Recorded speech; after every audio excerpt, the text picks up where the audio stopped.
period or ellipses. We do know another trade deadline is in the books. 73 players on the move. Guys like Tyus Jones, Mike Conley Jr. They were moved actually a couple of times here. It looks like Conley's going to be headed back to his old team, the Timberwolves. 27 teams agreed to deals. Only the Spurs, the Rockets, and the Heat decided to stay pat. So with all that movement, we take a look at some of the biggest moves, shall we? Let's start with the Cavaliers and Clippers. They swapped guards. James Harden heads east. Darius Garland heads to L.A., a second-round pick as well. Cleveland looking to have Harden help stretch their run into the postseason. And the Clippers getting a little bit younger here. And the Wizards added Anthony Davis to their team in a 9-player deal. It ends his Mavericks tenure. Davis will now be paired with Trae Young in Chocolate City and look to lead an interesting group there, probably more for next season. And the Jazz, they got a big man in Jaren Jackson Jr. for a package that included 3 first-round picks. Walter Clayton Jr. and then Jackson Jr. spent the first 7.5 seasons, of course, of his career in Memphis. And then speaking of front court players, the Pacers. How about Indiana? They poached Ivica Zubac from the Clippers for Ben Mathurin, Isaiah Jackson, 2 first-round picks, and they fill a hole left by Miles Turner in the offseason. What happens next, though? Brian Windhorst. He has the forecast. It is time for Windy Watch. All right, let's stay here in Los Angeles with the Clippers because, okay, they traded Zubac. That was quite a move. They got 2 really good picks for it. So the question is, what's next now? Okay, does Kawhi Leonard become a player on the market in the summer? Now, there's a lot of questions to answer. How do the Clippers finish this season? What happens with the aspiration investigation? Does he get touched by that? Is it going to be over with?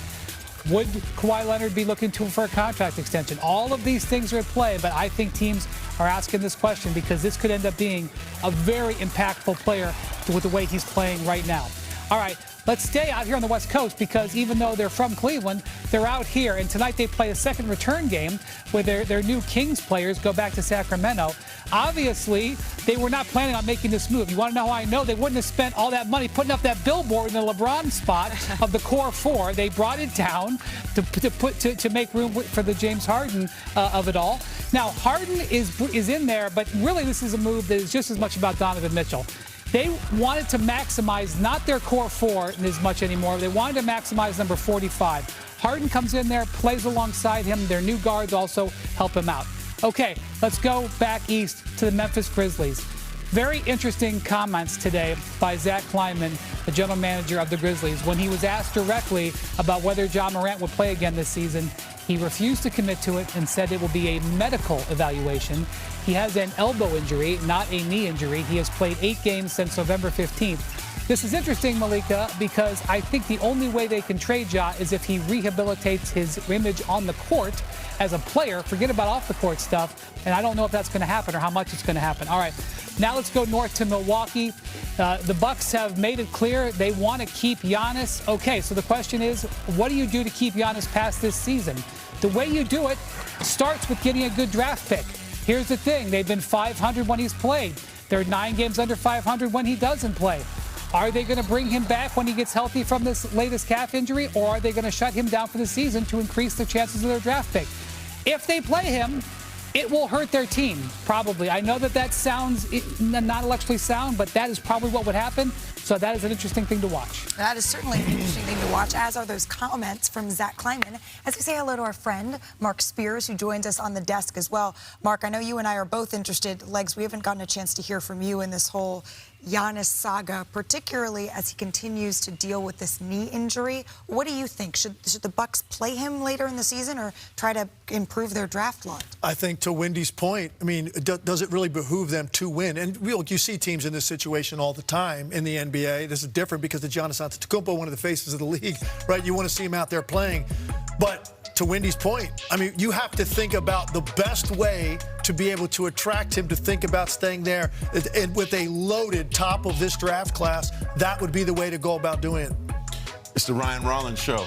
That's what I'm expecting the rest of the way. Yeah. He's actually played quite well with Giannis out, 20 points, 6 assists, 5 rebounds. This is a guy that scored more points this season than he has in his previous 4 seasons. And so with Giannis being out, keep him out. I'm with Wendy on it. Also, calves are tricky, right? Yeah, you got the reason. Right? But Ryan Rollins should be an NBA, most improved player candidate. He's averaging 10 points more than he was a season. Really good story that no one's talking about. Okay, let's just say in a perfect world that they do get the draft pick that they want. That's still not saying championship to me. So it's not. If they go and get a high lottery pick, it's still going to take time for that player to come into the league. They could get that pick and move that pick and try to bring in another player to pair with. I don't just hear everybody. I don't hear too many players around the league that's just screaming saying they want to go play in Milwaukee. Well, that's why you got to trade for him. Huh? That's why you got to trade for him or draft him. Who? Who are you going to trade for? Well, how high's the pick? No, I'm saying, but what I'm saying is, what, like at this point, when you look at all the top stars, all the quote-unquote real franchise guys, Cade Cunningham, Jalen Brunson, guys to that name, who is he going to trade? Who is Milwaukee? They're not giving that up. Well, they need to know one thing before they do any of this. What happens on October 1st, right, is the deadline? Well, he says he wants to attract star players. He attracts them by recommitting. If he wants to sign a contract, it'll be wonderful celebration. It'll be very, very simple. Great draft, though. It is I start calling them the Buzz City Killers. They swarmed the Rockets in Houston last night. Here's what happened. The Hornets haven't won 8 straight games since. Anybody? Well, I'll tell you. Just over 1999. Just over 4 minutes left in the first quarter. The Hornets up. Knippel kicks it to LaMelo Ball.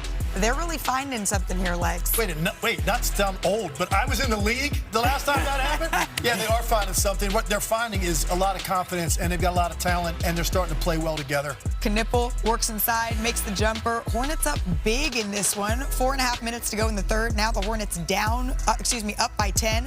Ball hits the contested 3 over Amen Thompson. Off of one leg. 20 points, 6 rebounds, 4 assists. The Hornets get their 8th straight win. And yes, Brian, it's the first time since 2000. You heard that right. It has been 26 years since the Hornets won this many games in a row. It's how they've been getting it done, though, right? They have a top 3 defense during that stretch. They're holding teams to just under 103 a night. Bobby, exactly how good is this starting lineup for the Hornets? How about 14-1 good? When you look at LaMelo Ball, Knippel, Brandon Miller, Moussa Diabate, Miles Bridges, 14-1 good. You know the one thing real quick? You have to learn the moose. That's what the cool kids do. The moose? Bobby, come on, we got to see it. The one thing on Charlotte, they've been managing LaMelo's minutes really good. He's on pace to play the fewest minutes in his career. And he's on pace to play the most games since 2021-22. And there were some They questions. have managed his body really nice there. There were some questions about how it was going to look when he was coming off the bench for a stretch there. What was that move? The moose. Oh, we got to learn how to do the moose. Everybody just learn it. Learn Legs, you're going to be there for the playoffs. You better get ready for Got to that. learn the moose. What's impressed you most, Legs? Oh, I think, for me, more than anything, is the fact they've got 4 different guys on any given night that can go off offensively. And now that you have a rookie like Knippel that's playing this well immediately right out of the gate, so you've got this explosive offensive ability, and I think that's what they were prior to, like, this stretch. It was that. This guy would carry him for a quarter, this guy. Now, with this winning that's taking place, the way they're sharing the basketball, there's a belief that is there now that when they take the court, they're coming out there to do damage, and they've got the perfect guy in the middle of Diabate. All he does is rim run, play hard. You never need to run anything for him. He's the perfect complementary piece to go in the middle around all of that scoring and talent. It's fun to watch a young team when they, like, finally see it in their eyes. Yep. Like, hey, wait a second, we're pretty good. Why not now? That's how they're playing. When they started this season 4-14, they were going to sell. That's what they were looking. They were having conversations to sell players. Instead, they bought. And what a perfect addition, Kobe White. He is going to fit in exactly to what they do. They didn't have to pay much for him, a couple of second-round picks. He plays fast. They play fast. He'll fit in. He's from North Carolina. Perfect addition by them. Well, on the other side of this one was the Houston Rockets. Let's take a listen together to Ime Udoka on how the Hornets targeted their defense here. What have you noticed in the last 2 games? It looks like teams are starting to try to hunt Alpi on defense and put him in those pick-and-roll situations. It's been the case since I've been here, so no different there. So Ime did not hold back on Şengün's defense. So let's look at the numbers. When he's on the court, the Rockets' defense, statistically good, but it actually improves to being the 2nd best mark in the league with him off of the court. And I hear Detective Perkins is on the case. I'm Kendrick Perkins, better known as Big Perk, and nothing gets past me. Freeze! Just when you thought it did get past me, there I am. I spy a problem. I spy it all. Carry the hell on. Hello, world, and happy Friday. Look, I'm not the only one that's spying a problem right now. Damn it, Houston, you have a problem. And your problem is that your big man, Alfred Sengun, will not get down and slide those puppies and be a defender. I want you to look right here. First of all, the first thing is the communication wasn't there. So he didn't alert Amen Thompson to be in the ice position. Now, all of a sudden, you got everybody in the scramble. And this is not effort. This is fool's gold right here. Walking around on defense, hanging his head because he knows it started with him. Here's another example. Got the corner filled up, ice freeze. He's already burnt. Look at his legs. Look at his position. He's not square. He's not even thinking about the stopping Karl Knipple from getting to the paint. And look at the frustration from Kevin Durant right there. He's telling them, man, your ass got to play some defense. And without Steven Adams, a guy that covered up so many mistakes, Alfred Sengun is going to have to be better, especially in the Western Conference, where you're going to have to see a guy like Victor Wembanyama or Jokic or those. Well,